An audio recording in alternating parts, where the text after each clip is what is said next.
आपका स्वागत है इस चैनल पर।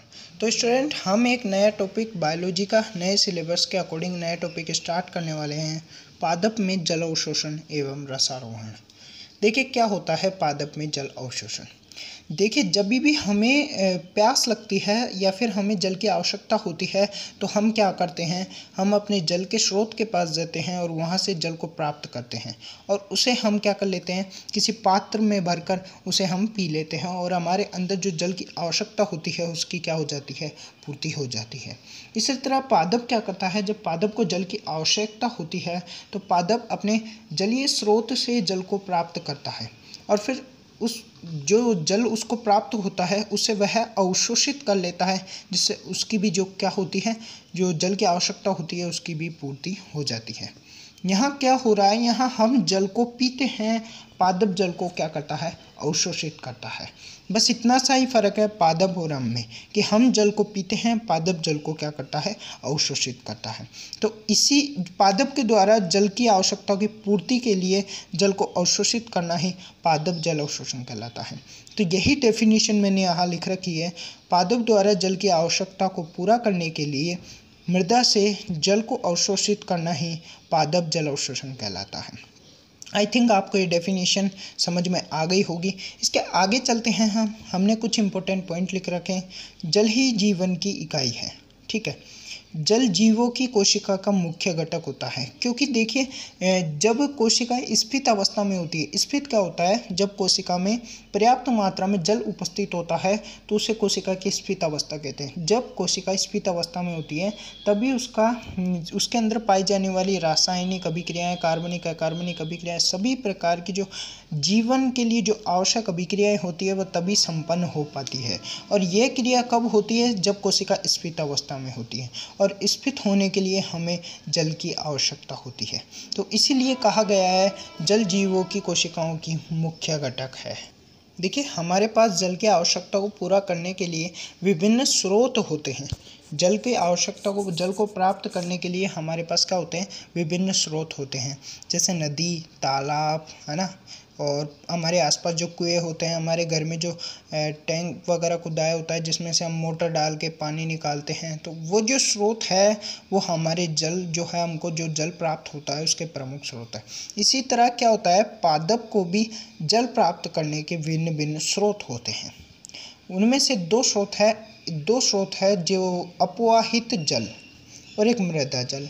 मतलब पादप के दो स्रोत हैं जहाँ से पादप क्या कर सकता है, जल प्राप्त कर सकता है। एक तो अपवाहित जल होता है जिसको वह पादप क्या कर सकता है, अपनी जल की आवश्यकता की पूर्ति कर सकता है, और एक मृदा जल है जिससे भी पादप अपनी जल की आवश्यकता को पूर्ति कर सकता है।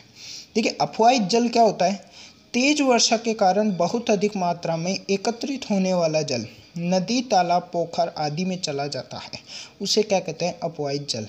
जब तेज वर्षा आती है तो जल क्या है, बहुत अधिक, आपने देखा होगा अपने आसपास तेज वर्षा आने के कारण जो जल होता है बहुत अधिक मात्रा में एकत्रित हो जाता है, फिर वो बहकर जाने लगता है। और जब वो बहकर जाने लगता है तो वो कहाँ, नदी, तालाब, पोखर, यहाँ क्या हो जाता है, एकत्रित हो जाता है।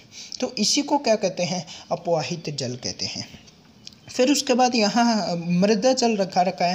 देखिए मृदा जल क्या होता है, जब हल्की हल्की वर्षा आती है तो अधिकांश जल मृदा द्वारा अवशोषित कर लिया जाता है, उसे ही क्या कहते हैं, मृदा जल कहते हैं। आपने देखा होगा जब हल्की वर्षा आती है तो किसी प्रकार के कोई नाले नहीं आते हैं, किसी प्रकार का कोई पानी का बहाव देखने को नहीं मिलता है, क्योंकि उस परिस्थिति में क्या होता है, मृदा उन जल को क्या कर लेती है, अवशोषित कर लेती है, अपने अंदर उन जल को ग्रहण कर लेती है। उस जो जल को मृदा ग्रहण करती है, जिस जल के भाग को मृदा अवशोषित करती है उसे क्या कहते हैं, मृदीय जल कहते हैं। और इन दोनों ही जो जल के स्रोत हैं इनको जो है पादप अपनी जल की आवश्यकता को पूर्ति करने के लिए उपयोग करते हैं। इस वाले जो स्रोत का उपयोग है जलीय पादप करते हैं, क्योंकि ये नदी, तालाब, पोखरों में क्या है, एकत्रित हो जाते हैं। जैसे आपने देखे होंगे कि शैवाल होते हैं, कवक होते हैं, वो नदी, तालाब के ऊपर छाए रहते हैं, तो वो जो होते हैं क्या करते हैं, इन स्रोतों से जल को प्राप्त करते हैं। मृदा जल, मृदा में जो पेड़ पौधे पाए जाते हैं वो अपनी जल की आवश्यकता मृदा में पाए जाने वाले जल से करते हैं। उसके बाद हम नीचे पढ़ेंगे नीचे हमको दे रखा है सेकंड नंबर पॉइंट, मृदा जल निम्न प्रकार के होते हैं।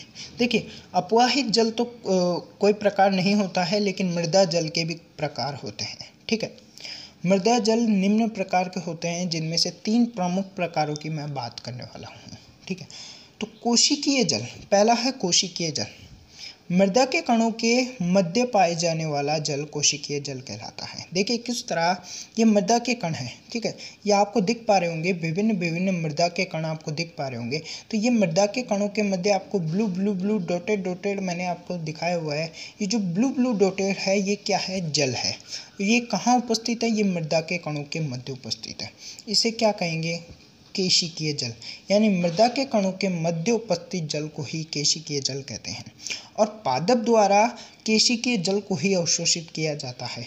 मतलब मृदा जल के जो भिन्न भिन्न प्रकार होते हैं उनमें से केवल एक ही प्रकार केशिकीय जल प्रकार का ही जो जल होता है उसी का जो है पादप क्या कर सकता है? अवशोषित कर सकता है। इसके पीछे कुछ रीज़न होगा, उस रीज़न को हम जानेंगे जब इनके दोनों प्रकार और हम पढ़ लेंगे तो इसके रीज़न को हम जान जाएंगे कि क्या रीज़न है कि केशिकीय जल को ही क्या कर सकता है? पादप अवशोषित कर सकता है और अन्य जल को अवशोषित नहीं कर सकता।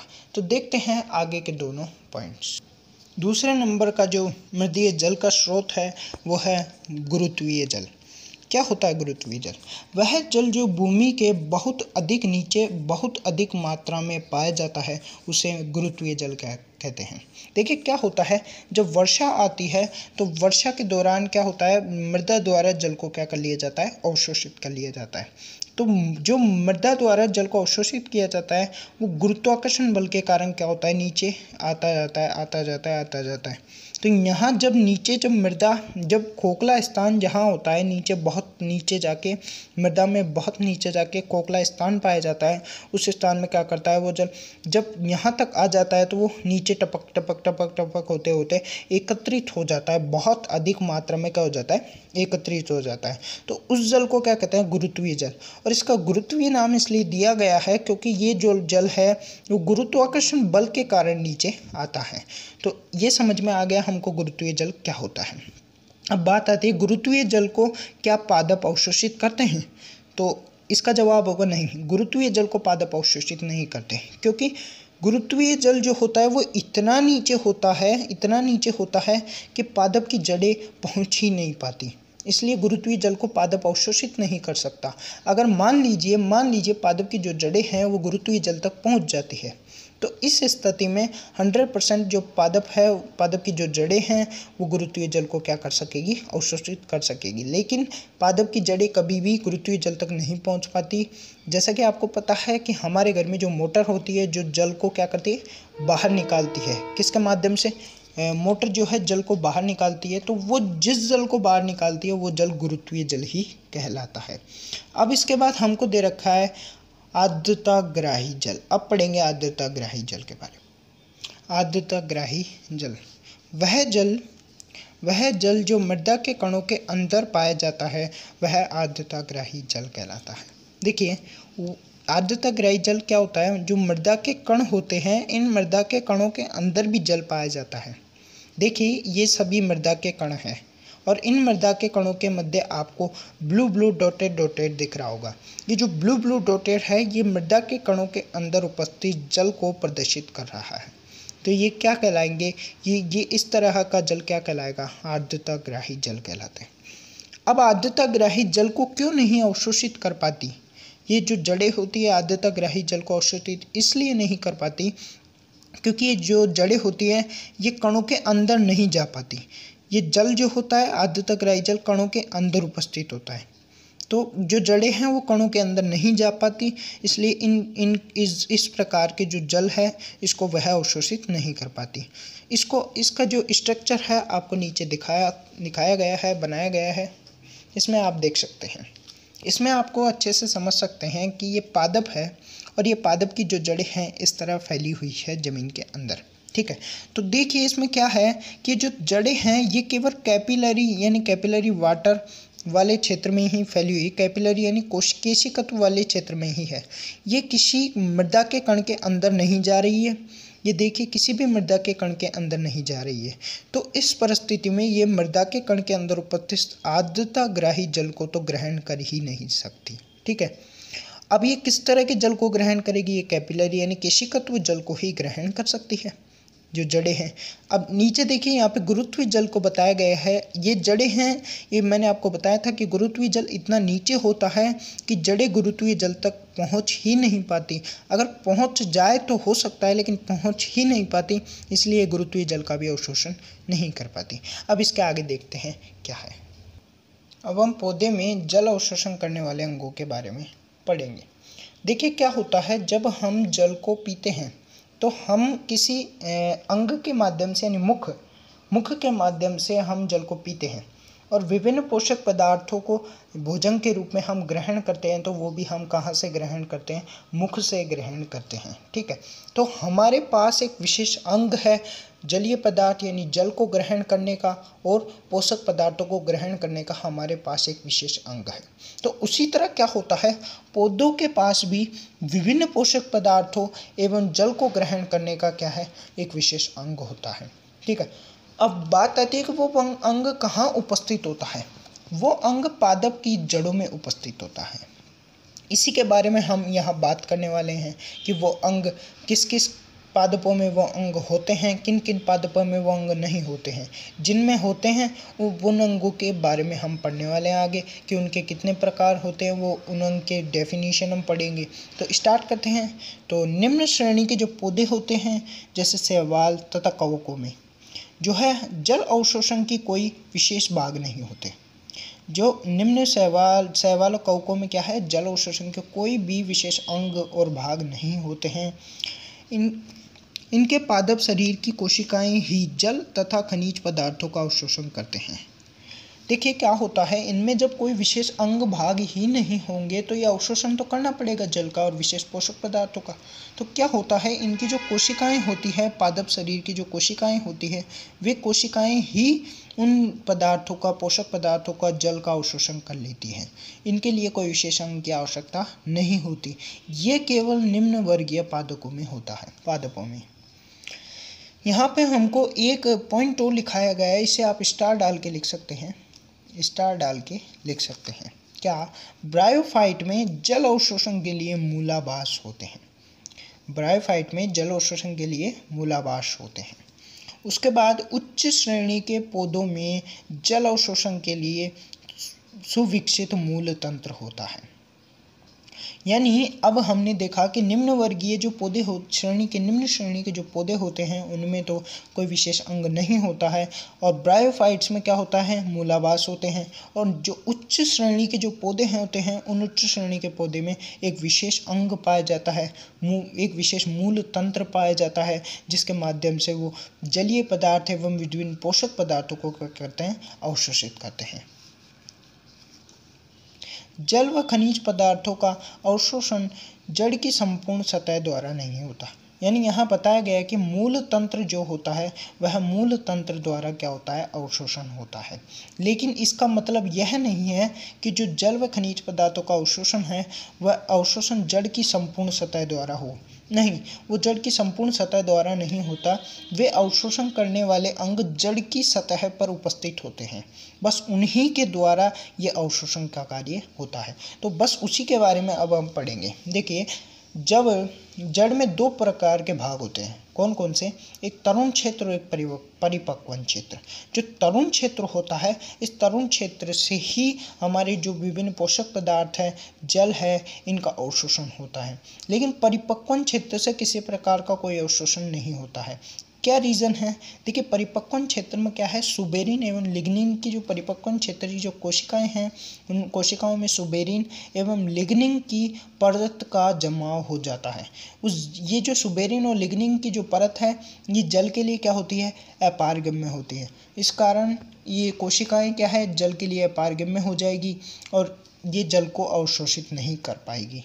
जल इनके अंदर प्रवेश ही नहीं करेगा तो ये अवशोषित किस तरह करेगी। तो देखते हैं, इसमें थ्योरी हमको लिखा रखा है, थ्योरी दिखा रखी है आपको। कि जल का अवशोषण तरुण क्षेत्र से होता है।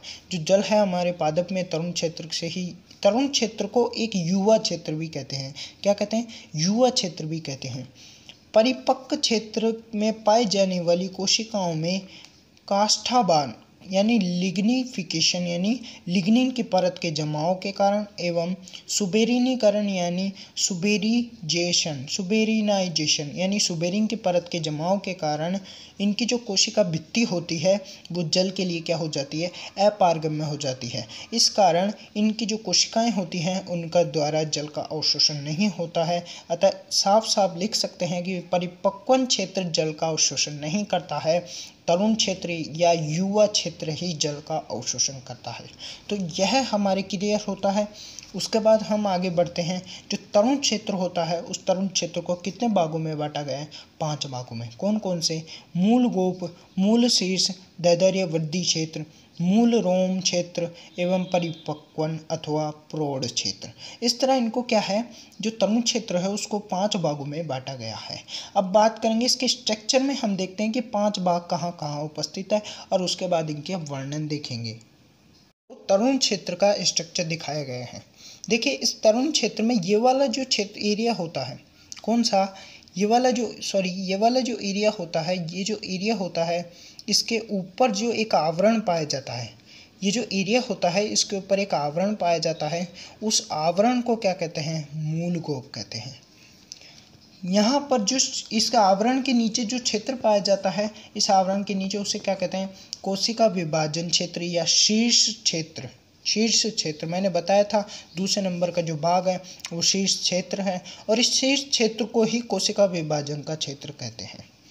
अब इस शीर्ष क्षेत्र के यानी मूल गोप इसके ऊपर तक चलेगा, शीर्ष क्षेत्र के ऊपर तक। तो यहाँ जो शीर्ष क्षेत्र होता है, यहाँ जहाँ तक शीर्ष क्षेत्र होता है वहाँ तक मूल गोप आवरण के रूप में होता है। अब इस शीर्ष क्षेत्र के ऊपर दैर्ध्य वृद्धि क्षेत्र पाया जाता है। क्या पाया जाता है? दैर्ध्य वृद्धि क्षेत्र पाया जाता है। इस दैर्ध्य वृद्धि क्षेत्र के ऊपर मूल रोम पाए जाते हैं जो क्या करते हैं? जल का अवशोषण करने वाले जो भाग है वो ये है। ध्यान रखना, जल का अवशोषण करने वाला भाग कौन सा है? ये है। तो फिर ये क्या काम किया? देखिए मूल गोप तो क्या होता है? मूल शीर्ष पर आवरण का कार्य करता है और मूल शीर्ष क्या करता है? इस जड़ की वृद्धि करता है, क्योंकि यहाँ विभाजनशील कोशिकाएं पाई जाती है जो विभाजन करके इस जड़ की वृद्धि करने का कार्य करती है। और दैर्ध्य वृद्धि क्षेत्र क्या होता है? इस जो जड़ है ये मूल है, इस मूल की लंबाई को बढ़ाने का कार्य कौन करता है? दैर्ध्य वृद्धि क्षेत्र करता है। और यहाँ मूल रोम पाए जाते हैं और मूल रोम क्या करते हैं? जल का अवशोषण किस क्षेत्र में होता है? मूल रोम द्वारा होता है और मूल रोम हजारों की संख्या में पाए जाते हैं। और यहाँ पे ये वाला क्षेत्र जो होता है ये क्या कहलाता है? परिपक्वन क्षेत्र, जहाँ से जल का अवशोषण बहुत ही ऐसा कह सकते हैं नहीं होता, नगण्य मान सकते हैं, बहुत कम या नगण्य मान सकते हैं कि वहाँ जल का अवशोषण नहीं होता। ठीक है, जल का अवशोषण क्या है? कुछ स्थानों पे ये जो लिग्निफिकेशन या फिर लिग्निन की और सुबेरिन की, जो मैंने आपको पीछे बताया था कि लिग्निन की और सुबेरिन के आवरण जमा हो जाता है, जो परत जम जाती है जिसके कारण ये अवशोषित नहीं कर पाते। लेकिन कुछ स्थानों पे ये परत इतनी पतली या टूटी हुई होती है तो वहाँ से बहुत कम मात्रा में अवशोषण हो जाता है। तो उसे नगण्य भी मान सकते हैं और कह भी सकते हैं कि बहुत कम मात्रा में क्या करते हैं? अवशोषित करते हैं। अब देखते हैं इसके बारे में। देखिए सबसे पहले लिखा हुआ मूल गोप, यह मूल का शीर्षस्थ भाग है। ठीक है, बिल्कुल सही बात है, ये शीर्षस्थ भाग है और ये इसके ऊपर आवरण के रूप में पाया जाता है और ये सबसे ऊपर ही पाया जाता है। ये ऊपर वाला भाग होता है, मतलब यहाँ पर ये मूल गोप ही होता है लेकिन आगे इसके आवरण के रूप में पाया जाता है और फिर इसके नीचे मूल शीर्ष पाया जाता है। यह फिर उसके बाद दिखाया है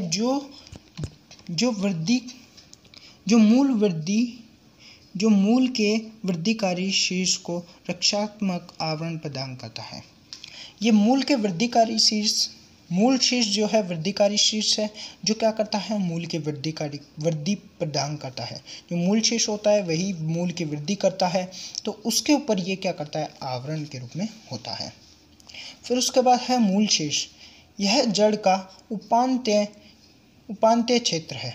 उपांत्य क्षेत्र से हमारा क्या तात्पर्य है उपांत्य क्षेत्र से तात्पर्य है कि जस्ट इसके नीचे वाला, मतलब सेकंड लास्ट हम कह सकते हैं, सेकंड लास्ट तो कैसे कहेंगे, सेकंड नंबर का जो क्षेत्र होता है जस्ट उसके नीचे वाला उसे उपांत्य कहते हैं। देखिए आपने केमिस्ट्री में 11th क्लास में पढ़ा होगा उपांत्य कोश, यानी जो बाह्य कोश होता है उसके जस्ट अंदर वाला जो कोश होता है उसे ही क्या कहते हैं, उपांत्य कोश। इसी तरह यहाँ पे है कि बाह्य जो मूल गोप वाला शीर्ष है उसी के जस्ट नीचे, उसी के जस्ट बाद पाए जाने वाला ये शीर्ष है, इसलिए उसे उपांत्य कहा गया है।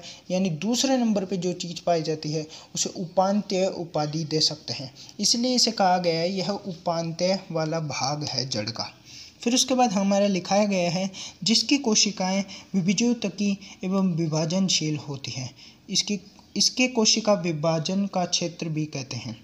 अभी मैंने आपको ऊपर बता भी दिया कि इसे कोशिका विभाजन वाला क्षेत्र कहते हैं। मूल की वृद्धि इसी क्षेत्र में होती है। देखिए मूल की वृद्धि इसी क्षेत्र से इसलिए होती है क्योंकि यहाँ कोशिका विभाजन वाला क्षेत्र, कोशिका विभाजनशील कोशिकाएं पाई जाती है। अगर वो विभाजित होती रहेगी और तो कोशिकाओं में वृद्धि होती रहेगी, और कोशिका में वृद्धि होती रहेगी तो इसकी जो आकृति है, इसका जो आकार है उसमें भी वृद्धि होगा। उसके बाद हम नीचे देखते हैं दैर्ध्य वृद्धि क्षेत्र। यह मूल शीर्ष के ठीक पीछे पाया जाता है। देखिए यह मूल शीर्ष यहाँ कंप्लीट होता है तो उसी के जस्ट पीछे क्या पाया जाएगा, दैर्ध्य वृद्धि क्षेत्र। ठीक है, तो क्या लिखा है, दैर्ध्य वृद्धि क्षेत्र यह मूल शीर्ष के ठीक पीछे पाए जाने वाला भाग है। जड़ की लंबाई इन्हीं कोशिकाओं की वृद्धि के कारण होती है। मतलब दैर्ध्य वृद्धि क्षेत्र में जो कोशिकाएं पाई जाती है उन कोशिकाओं में वृद्धि के कारण जड़ की लंबाई होती है। तो ऐसा भी कह सकते हैं जड़ की लंबाई किस पर निर्भर करती है, दैर्ध्य वृद्धि क्षेत्र पर निर्भर करती है। इस तरह इसकी ये थ्योरी है। उसी के आगे हमको रोम वाले क्षेत्र की, यह दैर्ध्य वृद्धि क्षेत्र के पीछे होता है। वह इस क्षेत्र में हजारों मूल रोम होते हैं। जड़ का यह भाग जल का अवशोषण करने वाला प्रधान भाग होता है। ठीक है, वापस ऊपर लेते हैं। देखिए जो मूल रोम क्षेत्र होता है ये कहाँ स्थित होता है, दैर्ध्य वृद्धि क्षेत्र के जस्ट पीछे स्थित होता है। और ये क्या करता है, ये जल का अवशोषण करने वाला प्रमुख भाग होता है, या फिर यही जल का अवशोषण करता है। ठीक है, यही जो मूल है, मूल में यही अंग होता है जब जल एवं विभिन्न पोषक पदार्थों का क्या करता है, अवशोषण करता है। तो इसके बारे में हम पढ़ चुके हैं कि यह क्या होता है। अब हम पढ़ते हैं परिपक्वन क्षेत्र। परिपक्वन क्षेत्र या फिर इसे प्रौढ़ क्षेत्र भी कहते हैं। यह मूल का परिपक्व भाग है। इसकी कोशिकाओं में काष्ठाबान एवं सुबेरिनीकरण के कारण जल अवशोषण का कार्य कम करता है। मतलब मैंने अभी आपको बताया था कि इसमें क्या होता है, सुबेरिन और लिग्निन की जो है आवरण परत का निर्माण हो जाता है, जिसके कारण इसकी जो कोशिकाएं होती है वो जल के लिए क्या हो जाती है, अपारगम्य हो जाती है और वो जल का अवशोषण नहीं कर पाती। मैंने बताया था कि कुछ कुछ स्थानों पे वो टूटी हुई और बहुत पतली होती है, इस कारण वो क्या करती है, वो कम मात्रा में, बहुत कम मात्रा में जल का अवशोषण कर लेती है, या फिर नगण्य भी कह सकते हैं, लेकिन उसको कहेंगे बहुत कम जल का अवशोषण ये कार्य करती है। तो फ्रेंड्स इसी क्लास को हम यहीं समाप्त करते हैं, और अगर आपको ये वीडियो अच्छी लगी तो इसे लाइक ज़रूर करना, क्योंकि फ्रेंड्स जब आप लाइक करते हैं तो हमको एक एनर्जी मिलती है, आपको पढ़ाने का एक हमको उत्साह मिलता है। इसीलिए फ्रेंड्स अगर ये वीडियो अच्छा लगे, ये लेक्चर आपको अच्छा लगे तो इसे लाइक ज़रूर करना। फिर मिलते हैं एक नए लेक्चर में, इसी का सेकंड पार्ट में मिलेंगे अब आपसे।